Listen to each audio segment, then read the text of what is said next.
कहानी की शुरुआत लेडी सोफिया से शुरू होती है, जो जवान होने के साथ साथ बला की खूबसूरत भी थी। सोफिया अपने महल जैसे घर में अकेली ही रहती थी, क्योंकि शादी के कुछ ही समय बाद उसके पति की मौत हो गई थी। अपने पति की मौत के बाद सोफिया ने अकेले ही रहने का फैसला कर लिया था, क्योंकि उसे प्यार जैसी चीजों पर कम ही यकीन था। सोफिया इतनी अमीर थी कि उसका हर काम करने के लिए नौकर थे। सोफिया का एक दोस्त था और उसका नाम मर्फी था। मर्फी बिल्डिंग्स बनाता था, इसलिए वो कई महीने शहर से बाहर ही रहता था। लेकिन जब भी वो अपने घर वापस आता तो पूरा समय सोफिया के साथ ही बिताता। असल में मर्फी सोफिया से प्यार करता था, जबकि सोफिया उसे सिर्फ अपना अच्छा दोस्त मानती थी। सोफिया का मानना था कि दोस्ती प्यार से कहीं ज्यादा अच्छी होती है, और ये दोस्ती जब प्यार और प्यार से जिस्मानी प्यास में बदल जाती है तो उसमें खटास आने लगती है। सब कुछ जानते हुए भी मर्फी अपनी कोशिशें जारी रखता है। सोफिया भी सब समझती थी, लेकिन फिर भी वो दोस्ती से आगे कुछ नहीं करना चाहती थी। मर्फी हर हाल में सोफिया को पाना चाहता था, इसलिए उसने अपनी कोशिशें दुगनी कर दी। मौका मिलते ही वो सोफिया को प्यार के मायने समझाने लगता था। वो उसे समझाता था कि अकेले इंसान की जिंदगी बिल्कुल बेरंग होती है, और जब इंसान को प्यार होता है तो जिंदगी हंसते खेलते बीत जाती है। मर्फी उसे समझाता रहता था, लेकिन सोफिया पर उसकी बातों का कोई खास असर नहीं हो रहा था। वैसे सोफिया को मर्फी अच्छा तो लगता था, लेकिन वो उसके साथ रिश्ता नहीं बनाना चाहती थी, क्योंकि मर्फी एक नंबर का लड़कीबाज था। भले ही वो सोफिया से प्यार करता था, लेकिन खूबसूरत लड़कियों के साथ रातें रंगीन करना उसकी आदत थी। ऐसे ही एक दिन सोफिया से मिलने उसकी दोस्त मरिसा आती है। मरिसा सोफिया को समझाती है कि तुम्हें जीवन साथी की जरूरत है। वो उसे समझाती है कि जिस्मानी सुख के बिना जिंदगी अधूरी है। मरिसा की बातों का सोफिया पर असर होने लगा था। अगले दिन जब वो मर्फी से मिलती है तो वो उसके प्यार को कबूल कर लेती है, जिसे सुनकर मर्फी बेहद खुश होता है, क्योंकि उसकी कोशिशें सफल हो गई थीं। दोनों इस वक्त बाहर घूम रहे थे और दोनों वहीं पर एक दूसरे को चूमने लगते हैं। ये पहली बार था जब सोफिया किसी मर्द के इतनी करीब थी, इसलिए मर्फी को देखते ही उसके बदन में करंट सा दौड़ने लगता था। मर्फी का प्यार पाकर सोफिया की जिंदगी पहले से ज्यादा खुशहाल हो गई। दोनों पूरा दिन साथ बिताते, कभी दोनों घूमने जाते तो कभी साथ में किताबें पढ़ते, और यहाँ भी मौका मिलता एक दूसरे का पानी निकालने लग जाते। देखते ही देखते 2 साल बीत गए। दोनों में आज भी पहले जितना ही प्यार था। एक दिन मरिसा सोफिया से मिलने आती है। वो उसे बताती है कि शहर के लोगों में बातें होने लगी हैं कि तुम दोनों का रिश्ता जल्दी ही टूट जाएगा, क्योंकि मर्फी इतनी देर तक किसी के साथ रिश्ते में नहीं रह सकता। इसी दौरान मरिसा उसे लेडी ईवा के बारे में बताती है, जिससे कई साल पहले एक अमीर बंदे ने झूठी शादी की और से माँ बनाकर छोड़ दिया। वो आगे कहती है कि अपना पेट पालने के लिए ईवा और उसकी जवान बेटी बेला जिस्म बेचने का काम करती है। उसी शाम जब सोफिया मर्फी के साथ बाहर टहल रही थी तो मर्फी दूसरे देश जाने की बात करता है। मर्फी का वहाँ पर काम चल रहा था और वो उसी सिलसिले में जा रहा था। कुछ दिनों बाद जब वो वापस आता है तो सोफिया उसे गर्म करने लगती है, जबकि मर्फी सिर्फ काम की ही बातें कर रहा था। आजकल मर्फी अपने काम में इतना बिजी रहने लगा था कि उसने सोफिया की तरफ ध्यान देना कम कर दिया था। वो ज्यादातर दूसरे देश में ही रहता और जब कभी वापस आता तो अपना ध्यान सोफिया से हटाकर दूसरे कामों में लगा लेता। सोफिया मरिसा से इस बारे में बात करती है, जिस पर मरिसा कहती है कि मुझे लगता है कि तुम गलत बंदे के साथ फंस गई हो, जिसे तुम्हारी बिल्कुल भी फिक्र नहीं। मरिसा के पूछने पर सोफिया बताती है कि उसे शक है कि मर्फी अब उससे प्यार नहीं करता। मरिसा कहती है कि अगर ऐसी ही बात है तो तुम्हें उससे बात करनी चाहिए। मरिसा की बात मानकर सोफिया मर्फी से बात करती है। वो उसे बताती है कि मुझे लगता है कि तुम मुझसे पहले की तरह प्यार नहीं करते। पहले तो मर्फी इनकार करता है, लेकिन फिर वो कहता है कि उसे भी कुछ ऐसा ही महसूस हो रहा है, मगर वो इस बारे में बात करने से डरता था। मर्फी का मानना था कि हम दोनों दोस्त ही अच्छे हैं, क्योंकि अब वो सोफिया के लिए कुछ खास महसूस नहीं करता। सोफिया उसकी बात से सहमत तो हो जाती है, लेकिन बाद में बेहद दुखी होती है। वो मरिसा के सामने खूब रोती है, क्योंकि साले मर्फी ने उसका दिल तोड़ दिया था। जैसे जैसे दिन बीतने लगे सोफिया को अकेलापन परेशान करने लगा, इसलिए वो साले मर्फी से बदला लेने का मन बना लेती है। उसका दिल तो कर रहा था कि वो मर्फी को गोली मार दे, लेकिन वो खुद को शांत रखती है। जिस तरह मर्फी ने उसका दिल तोड़ा था, वो भी मर्फी के साथ वैसा ही कुछ करना चाहती थी। सोफिया ने कुछ सोचकर अगले ही दिन लेडी ईवा और उसकी बेटी बेला को अपने घर बुला लिया। बेला की खूबसूरती देखकर सोफिया खुश हो गई। सोफिया उन्हें मर्फी से बदला लेने की पूरी योजना बताती है। अगर ईवा और बेला उसकी मदद करती है तो सोफिया उन्हें समाज में इज्जत और रहने के लिए जगह देगी। ये काम जिस्म बेचने से अच्छा था, इसलिए दोनों माँ बेटी सोफिया की मदद करने के लिए मान जाती है। सोफिया ने घर के साथ साथ उन्हें अच्छे अच्छे कपड़े भी दिए, ताकि सही समय आने पर बेला मर्फी को अपनी तरफ आकर्षित कर सके। कुछ दिनों बाद सोफिया अपनी योजना के अनुसार मर्फी के साथ टहलने निकलती है। टहलते टहलते उसकी नजर ईवा और बेला पर पड़ती है, जो विधवा लेडीज बनकर घूम रही थी। सोफिया उनके पास जाकर उनसे बात करने लगी। इसके बाद वो मर्फी की मुलाकात ईवा और बेला से करवाती है और फिर उन्हें अपने घर खाने पर बुलाती है। सोफिया ईवा से बातें कर रही थी, जबकि मर्फी बेला के साथ साथ चल रहा था। बेला इतनी खूबसूरत थी कि मर्फी उसे देखता ही रहता है। कुछ देर बाद दोनों माँ बेटी वहाँ से चली जाती है और उनके जाने के बाद मर्फी सोफिया से उनके बारे में पूछने लगा। सोफिया की योजना सफल हो रही थी, इसलिए वो उसे ईवा की दुख भरी कहानी सुनाती है और उसे बताती है कि किस तरह मैंने उनकी मदद की। घर आकर भी मर्फी बेला के बारे में ही बातें करने लगा। अगले दिन वो सोफिया को बिना बताए उसी जगह आता है। यहाँ उसे ईवा और बेला मिली थी, लेकिन आज वो दोनों उसे कहीं नजर नहीं आती। मर्फी जानता था कि आज रात ईवा और बेला सोफिया के घर खाने पर आने वाली है, इसलिए वो भी सोफिया के घर पहुँच जाता है ताकि वो एक बार फिर बेला से मिल सके। खाने के साथ साथ ये लोग ढेर सारी बातें भी कर रहे थे। इसी बीच सोफिया किसी बहाने से ईवा को अपने साथ एक कमरे में ले जाती है ताकि पीछे से बेला और मर्फी कोई बात कर सके। मौका मिलते ही मर्फी बेला से बातें करने लगा, लेकिन वो उसकी बातों का कोई खास जवाब नहीं देती। मर्फी बेला की तरफ खींचा जा रहा था। वो हर हाल में उसे पाना चाहता था। वो नहीं जानता था कि बेला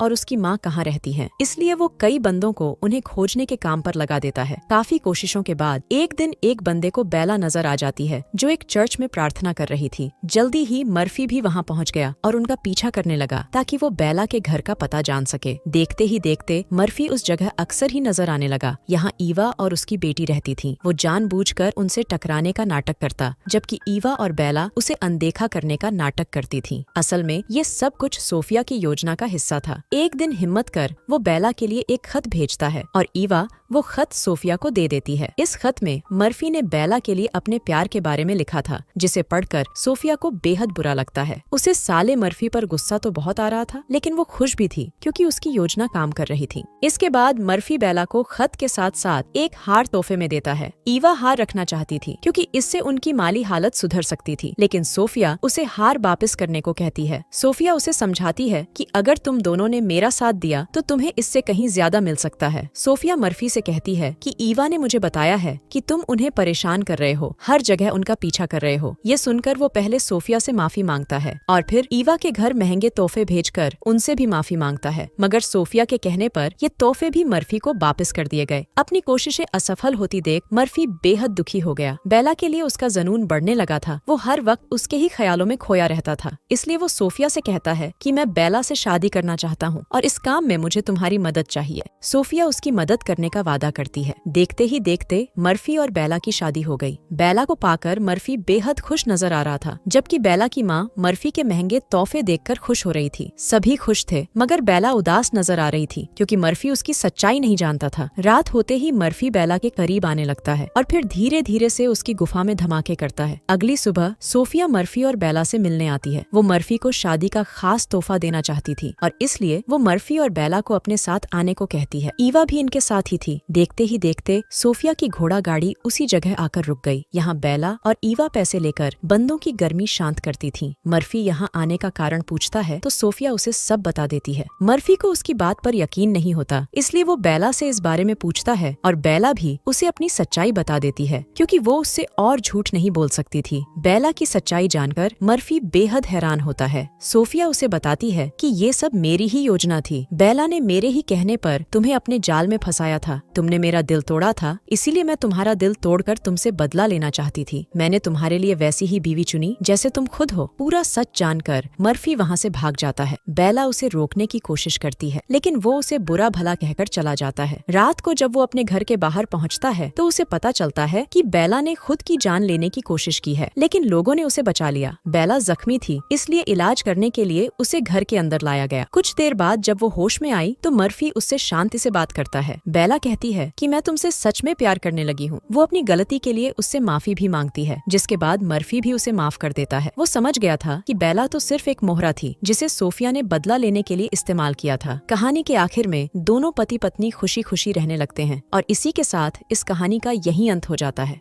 हमारी वीडियो देखने के लिए बहुत बहुत धन्यवाद। अगर आप ऐसी ही वीडियोस के दीवाने हैं तो प्लीज मेरे चैनल को जरूर सब्सक्राइब करें। मिलते हैं अगली वीडियो में, तब तक के लिए नमस्कार।